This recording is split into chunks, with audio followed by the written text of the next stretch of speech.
Hi guys, and welcome to the Great Orme in Llandudno. It's on the side of Llandudno. It's a bloody big rock outside Llandudno. And I'm here with the guys. So we've got Matti here, Matti's Adventures, Brendan Explores, and then obviously you know me, don't you? I am here to talk about the van, but let's just say hello to the boys first. Here we are, let's get in Brendan's van. Look, he's just there. So, what do you think about your first night on the Orme? Beautiful, on, you first. Beautiful, innit? Brendan, your trousers are down.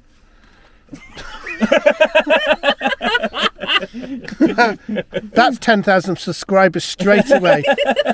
The footage you've always wanted to see but never was too afraid to ask for. Brendan's saddlebag.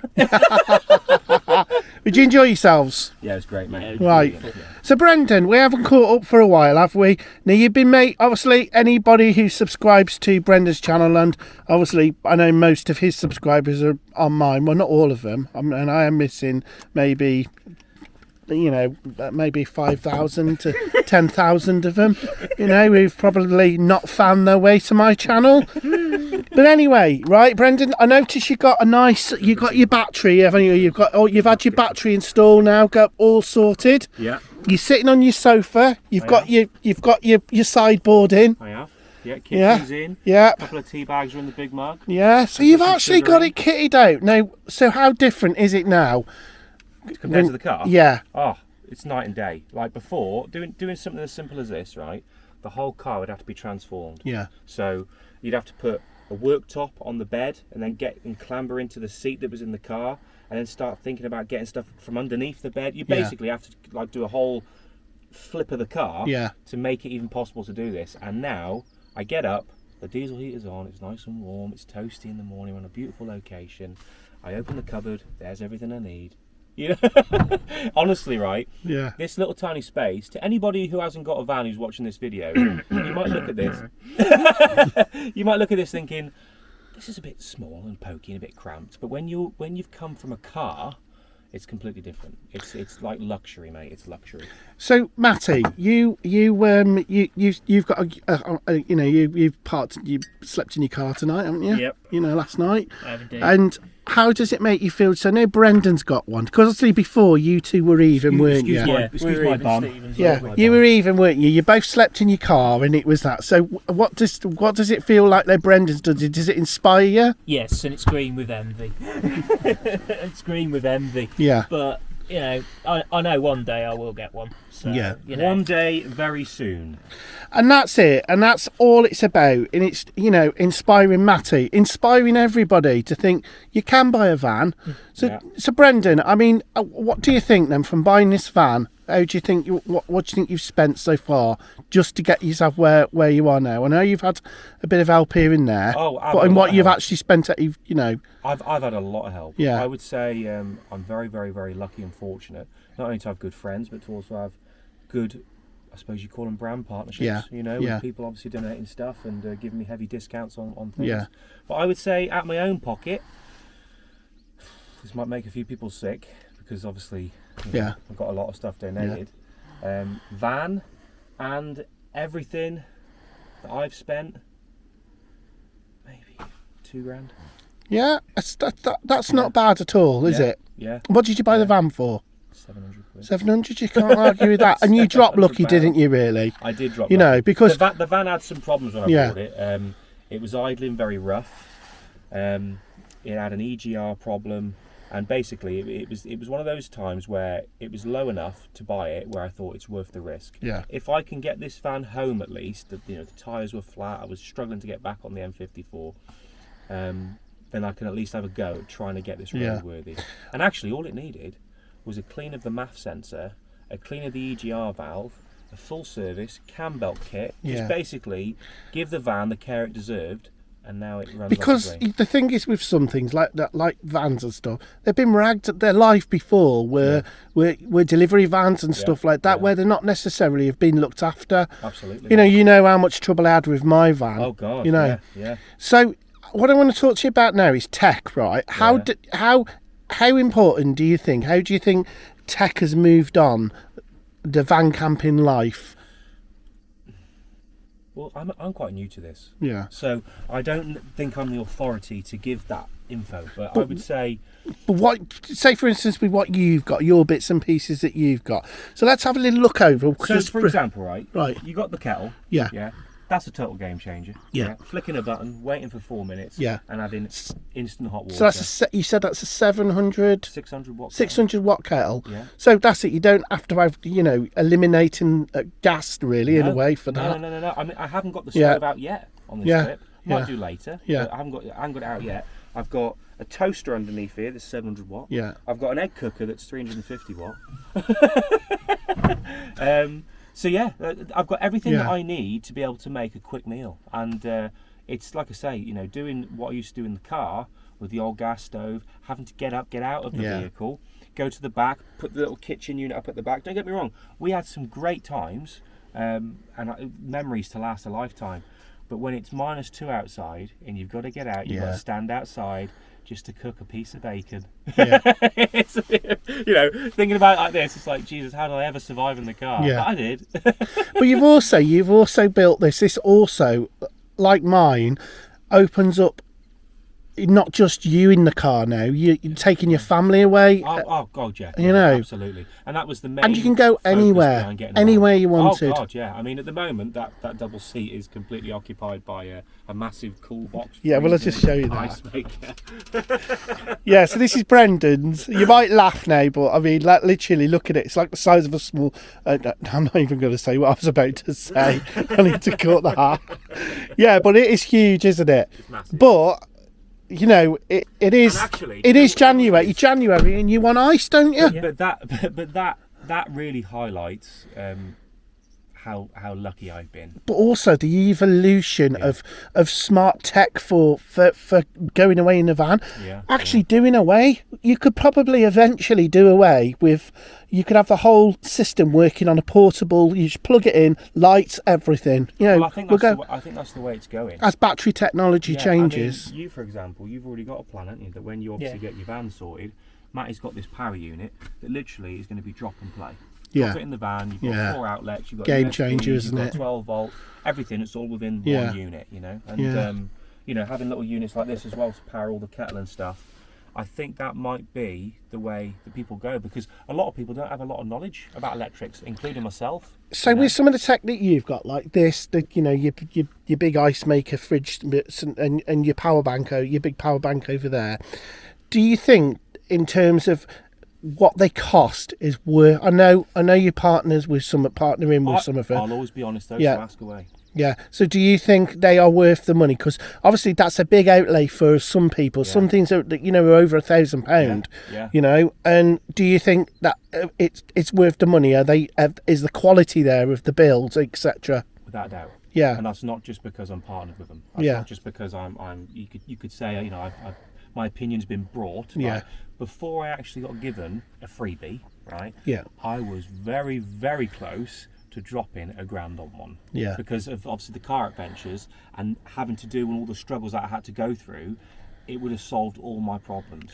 But it came at the right time. Yeah. But I do genuinely believe that if you can get a good deal on a sale, right? Because sometimes they can be quite inflated, these prices. Then if you're doing this regularly, mind. Yeah. If you want to do it once, don't get one. Don't get one. If you want to just try it, don't get one. Take a little mini power bank or whatever first. Do it a few times and see if you like it. If you like it and you go, do you know what, this is going to become a major part of my life, then it's absolutely worth the money because you're using it all the time. And let's just have a quick touch on product placement and things like that, because a lot of people have this. I'm sure you probably get this thing where people are saying, "Oh, you've had this for free," but actually, as we were discussing early last night, things aren't free, are they? No. The end of the day, it's not being free. You're giving them advertising space within your. Last night, right? I can sit here and I can say I'm very grateful and I'm very lucky to be able to have what is essentially thousands of pounds worth of kit for free in a sense. Yeah. But at the same time, I did YouTube for 2 years. Exactly, and you've invested in that, the camera equipment to do it, the trips away. Camera equipment, and you know what? I'm still not breaking even now. And obviously as well, you know, you then got to think about ways to integrate those products, and you know, in a natural way, a way that you actually enjoy as well, and not just kind of just doing it. You know, I suppose it's important not get your channel people thinking you're all about the advertising, because you're not. Actually, you're all about I always think of this, right? If I had the expendable cash, which I don't, I'm quite, you know. No, and a lot of people don't, and that's what. But if I did have the expendable cash, and I had a bit of cash in my pocket, would I go and buy this thing that's now in the video? I'll have it, I'll test it out, and if it's good, I'll put it in. And there's loads of stuff. 90% of the stuff that I get sent, whether it be through email or whether it just be products coming through the door and me testing, never makes it to the channel, because a lot of it is crap. There's a lot of stuff out there that YouTubers get flogged to sell that is absolute crap.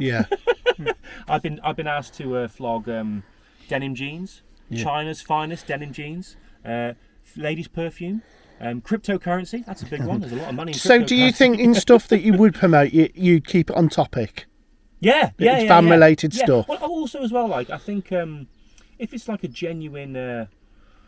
if it's something that I think is a legitimate product, like for example, I recently did a collaboration with a company called Readly. Right? It's like a magazine, an online magazine company, and it was something that I looked at and thought, when there's no signal, when there's nothing else to do, that could be a really good way to actually keep yourself entertained.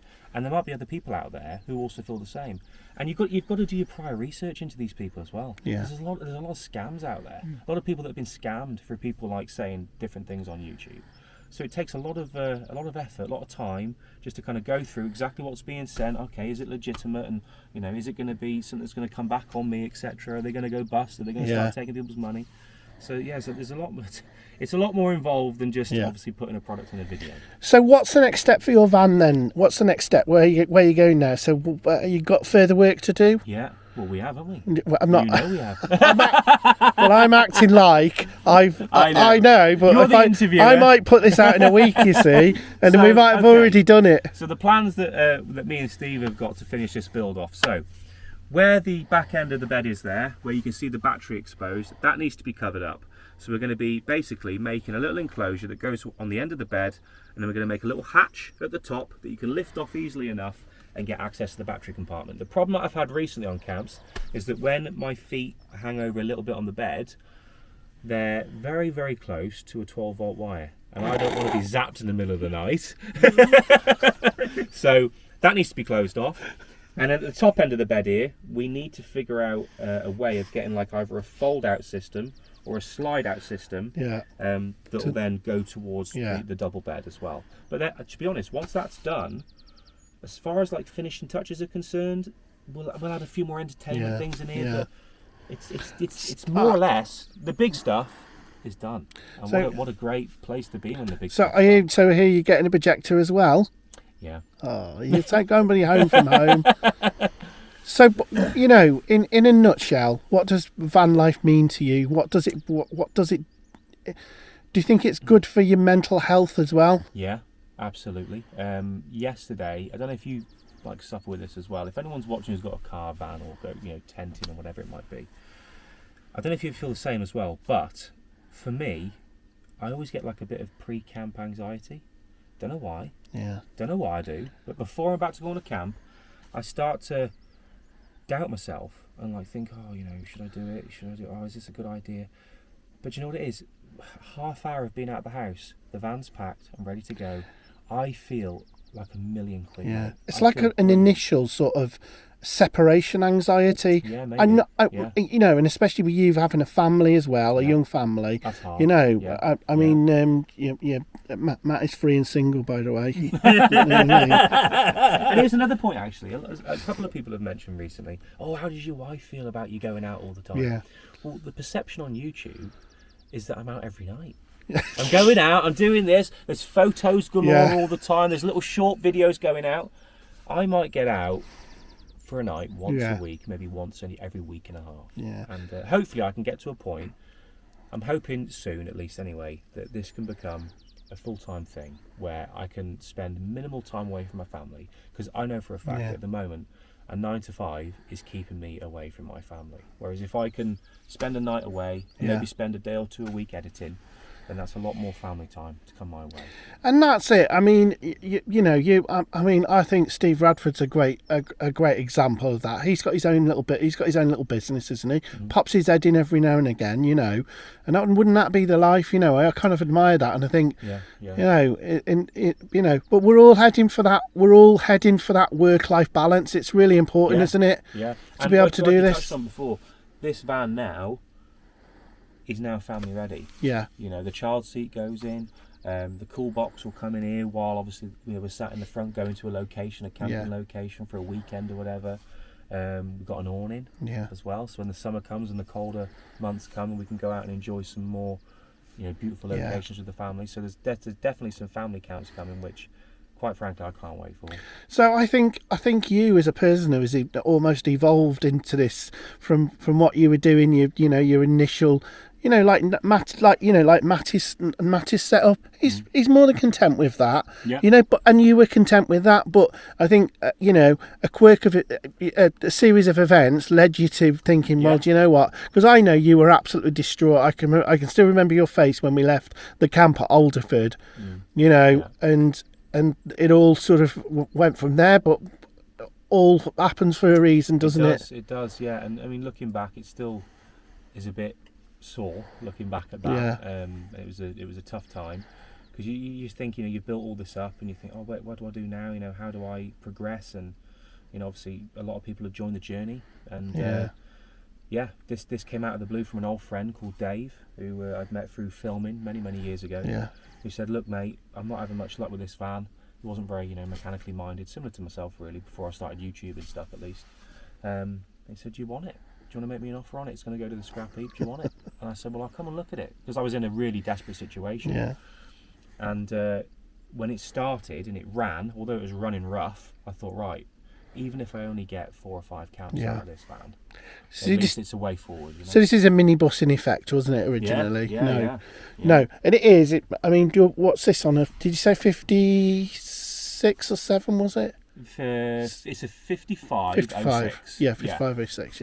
Yeah. So they're quite. And I think when you've got. They're old vans in terms of the grand scale of things of what's on the road now, but I think you just got to love them, give them the attention they deserve, keep them serviced and drive them right. Yeah. You literally following Brendan up here, he must have been doing 20 miles an hour. You're cruising, and you do cruise, don't you? I do. 60 to 70, 50 to 60, keep it in that range, because they don't want to be thrashed. They've had a hard life. Well, this van's done nearly 200,000 miles now, and I've got it running perfect. I've spent money on it now. We're talking full service, we're talking cam belt, water pump, auxiliary belt, EGR clean, MAF sensor clean. And it's looking at all that stuff where you think, I would hate for this van to go bang.